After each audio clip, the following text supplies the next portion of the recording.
And one of the people that will be watching and looking to talk to is the man that's going to join us right now. He's 2024 GOP presidential candidate Vivek Ramaswamy. Good morning, Vivek.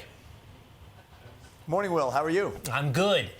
You know, Vivek, you have made quite a bit of waves lately. I mean, it's some of these interactions you've had, not just with the media, but with protesters at your events or honest questioners that you've interacted with. And one of the things you seem to have gotten really good at, Vivek, is cutting through the trap.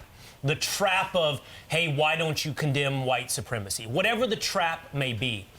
I think it's interesting your ability to cut through that. When we set it next to President Biden yesterday, giving his introductory campaign speech and characterizing the entire race as a trap of your choice is whether or not to preserve democracy. What did you think yesterday about President Biden? Well, look, he presents himself as some kind of George Washington figure to unite the country. He's more like a George Orwell character out of a George Orwell book. The reality is, while in the name of fighting for democracy, he's actually presenting, and his movement represents, the greatest threats to actual democracy. I couldn't have imagined if you told me when I was growing up in this country, even a year ago, if you told me that one major political party would be taking steps to remove a leading candidate from the other political party from a ballot during an election without judicial process. Yet that's exactly where we are at the start of the year 2024, Will. And I say this as somebody for whom it would be a lot easier for me, too, if Donald Trump were not in this race. But that's not how any of us, from Joe Biden to me, should want to win this election. And so I think it's up to us to not only cut through those myths of the mainstream media, as I've been doing for much of this campaign, but that of much of the Democratic Party establishment, too. That we, the people, create a government that is accountable to us, not the other way around. That's a basic 1776 ideal that should apply whether you're black or white, or red or blue, for that matter. And that's why I stand for principle over politics. Vivek, we're going to get into the Colorado ballot issue more in just a moment. But I do want to ask you, so yesterday Biden gave that speech. You know, I say he gave a blood red MAGA speech before the midterm, similar tones, all demonizing the MAGA movement. Democrats, however, say he gave this speech before the midterms and we prevailed and we abated the red wave. Therefore, we will use the same playbook this time. What say you to Democrats who say we've played this card with great effect? Well, look, I'm actually going to not talk to Democrats on this, Kaylee. Let me talk to Republicans. I think we failed to have a red wave because our Republican Party has grown lazy. And I don't just mean lazy in the get out the vote operation sense of lazy. I mean lazy in the deeper sense of defining who we are and what we even stand for. Biden bad is not an agenda. I'm sorry. We have to define what is our vision and what we stand for. I think we need to be the party of 1776, the party that stands for the actual ideals of the American Revolution, the party that actually would make George Washington proud, to say we stand for free speech and meritocracy, and the idea that you get ahead in this country, not on the color of your skin, but on the content of your character, standing against every criteria that was used to appoint Kamala Harris to her position as vice president, competency over identity politics. That's what we need to stand for as Republicans. And so rather than blaming the Democrats on this one, I'm going to take a long, hard look in the mirror for our own movement and say the Republican Party will continue to lose unless we actually have a vision of our own. We cannot just be running from something. And that's why I'm in this race, to lead us to something that we've been missing for a long time. And if we embrace that, an actual alternative vision, then I do think we can win this year in a landslide, as I expect we will. Well, we didn't hear anything from Joe about what he's for, only demagoguery about Donald Trump. Yet he said he wants to save democracy, but the process from the left has been to remove Trump from the ballot. Now, Kaylee mentioned it. The Supreme Court, Vivek, announced it will decide if Trump will be banned from the Colorado ballot in a historic case. Oral arguments will start in early February, February 8th. Now, you vowed to withdraw from ballots that take President Trump off. Why haven't others? Is it because the premise of their campaign is if Trump gets removed, then I have a better shot? I mean, talk to us about the dynamic of recognizing the persecution of Trump, but also running against him. Look, I think some of the ugly underbelly of this is there is an establishment wing even within the Republican Party that is quietly rooting for Donald Trump's removal. That shouldn't be how we want to win. If you look at a lot of the recent polls, even in Iowa or otherwise, if you look at who's the second choice to Donald Trump on the ballot, I'd be the runaway favorite. So for me personally, it would be a lot easier if he weren't here.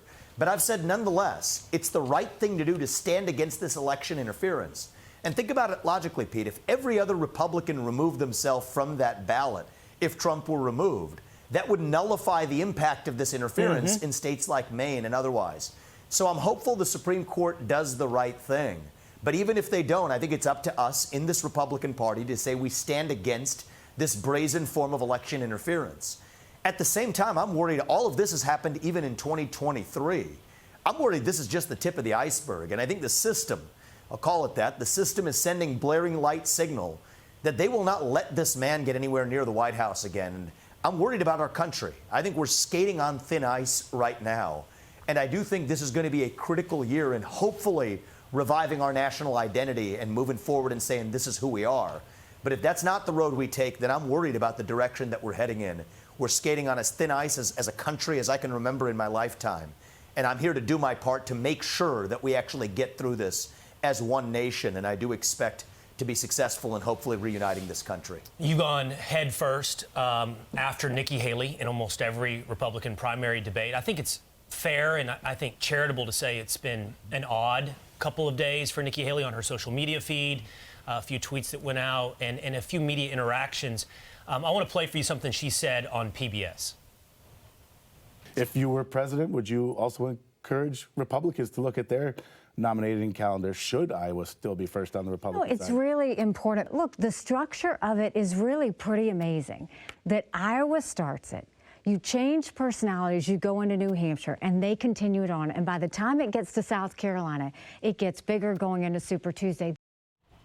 Obviously, everybody, Vivek, is focused on the you change personalities part. And I don't know, Vivek, is she talking about the candidate? Is she talking about the nature of the race? I don't know what's going on there with the changing of personalities. Yeah. I really don't know what's going on there either, Will, but the reality is there's a deep divide in the Republican Party, and I think Nikki Haley and I represent very alternative visions. If you want a historical establishment politician that historically recites what the standard talking points are supposed to be on a given day, changes personalities when necessary, keeps the foreign war machine humming, and wants a domestic surveillance state like we had in the Bush-Cheney era post 9/11, I'm not your candidate. I think from Mike Pence to Nikki Haley to Chris Christie, there are a lot of choices that have offered that in this Republican primary. But I'm in this to lead our Republican Party to a future that I hope leads us to lasting electoral majorities, but more importantly, reviving our country, to say we put the interests of our own citizens first, that we stand for the Constitution, that we stand for the First Amendment, that you get to speak your mind even if you disagree with me, and to stand for my own convictions. To be frank with you, and I think this is where she and I differ a little bit, I'd rather speak the truth and share my convictions and lose some election than to win by playing some fake game of political snakes and ladders, saying what you're supposed to say on a given day. Now, the bet I'm making is that is the winning strategy because I do trust our voters in the long run. But that's up to the voters. If the voters want a patriot who speaks the truth and shares their own convictions, and my view is you don't even have to agree with 100% of what I say in order to support me. You just have to know that I'm telling you what I actually believe without changing personalities 100% of the time. And that's my commitment, not only as a candidate, but in how I will lead this country, because I think we need a government and leadership and a president that, unlike the current one we have, tells the truth to the people again. That's my number one commitment as the president, and I'm hopeful that'll be the successful strategy in this campaign. Vivek, America relived a national nightmare this week. Every mother in America, I think I speak for. When we saw Perry High School, you were there in Perry, Iowa. A sixth grader's family going through hell this weekend as he lost his life to a gunman. You heard from voters. You said you prayed with them. You listened to their questions. I imagine you got a question about how to ensure a school shooting never happens in this country again. What was your answer? My answer was, let's be very practical about this. I'm a father of two sons, and no parent in this country should have to think twice about sending their kids to school over concerns about a shooting. The answer is we need 3 armed security guards in every school across this country, period. And if the Democrat Party's against that, and the Democratic National Committee was tweeting about me saying this yesterday, distorting what I had to say, if they have a problem with putting 3 armed security guards in our schools, they deserve to state why to the American people, because I think it is disingenuous, and children are dying as a result of our failure. We put more security in our malls or in our banks or in our airports than we do in our schools to protect our most valuable national asset. That's our children and the next generation. Combine that with bringing back the psychiatric hospitals that we've shuttered over the last 40 years. Bring back true mental health care in this country that we've abandoned and shuttered for poor reasons. Get to that mental health epidemic at the root cause here. Revive the family. So many of these mass shooters, I don't know about the one in Iowa, but so many of these mass shooters have come from single-parent households that we're paying to create in this country. Get to those root causes. And Kayleigh, make no mistake, the left is going to make its standard playbook here after every tragedy to say that it's the Second Amendment that's the problem. No, it's not it. Instead of removing guns from law-abiding citizens, what we need to do is remove psychiatrically ill and dangerous people from their communities and then protect our children with those 3 armed security guards in every school, which costs a tiny fraction of that $80 billion federal Department of Education budget. I've said shut down that agency, and it's not even close, which is a better use of funds. And that's how I will lead and what I'll commit to do as the president. No doubt. All right, Vivek, we're just 9 days away from the Iowa caucuses. Now, most candidates are pretty proud if they do the full, is it the full Grassley, all 99 counties? Yeah. You've done it twice, which is astonishing. Yeah. Yet, MSNBC, they've got a headline on the Readout blog, says this: is Vivek Ramaswamy quiet quitting his campaign?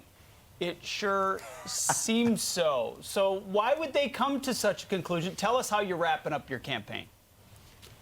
Well, look, if MSNBC is saying that, I'm pretty confident I hadn't read that, but I'm pretty sure I'm doing something right then.